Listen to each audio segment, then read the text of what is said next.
મહાકુંભમાં આજે માઘ પૂર્ણિમાનું અમૃત સ્નાન કરવામાં આવશે। વહેલી સવારથી જ સ્નાન માટે શ્રદ્ધાળુઓનું ઘોડાપૂર ઉમટી પડ્યું છે, ત્યારે અતિ ભારે ભીડ પણ જોવા મળી રહી છે। કરોડોની સંખ્યામાં શ્રદ્ધાળુઓ સ્નાન કરવા માટે ઉમટ્યા છે, ત્યારે સવારથી અત્યાર સુધીમાં લગભગ 74 લાખથી પણ વધુ શ્રદ્ધાળુઓએ આસ્થાની ડૂબકી લગાવી છે, જેમાં 10 લાખ જેટલા કલ્પવાસીઓનો પણ સમાવેશ થાય છે। આજે લગભગ 1 મહિનાનો કલ્પવાસ પણ પૂર્ણ થયો છે, ત્યારે સાધુઓના અખાડાઓએ પણ અમૃત સ્નાન કર્યું છે। અલગ અલગ ઘાટ પર શ્રદ્ધાળુઓની સ્નાન માટે ભારે ભીડ નજરે પડી રહી છે। જો કે અમૃત સ્નાન દરમિયાન શ્રદ્ધાળુઓ પર હેલિકોપ્ટરથી પુષ્પવર્ષા પણ કરવામાં આવી।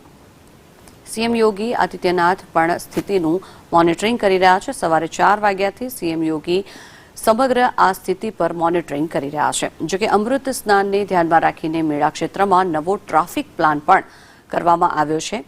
જો કે સમગ્ર શહેરને નો વ્હીકલ ઝોન જાહેર કરવામાં આવ્યું છે। જો કે કલ્પવાસીઓના વાહનોના પ્રવેશને પણ મંજૂરી નહીં આપવામાં આવે, માત્ર તંત્રના વાહનો અને સ્વાસ્થ્યના વાહનોને જ મંજૂરી આપવામાં આવશે।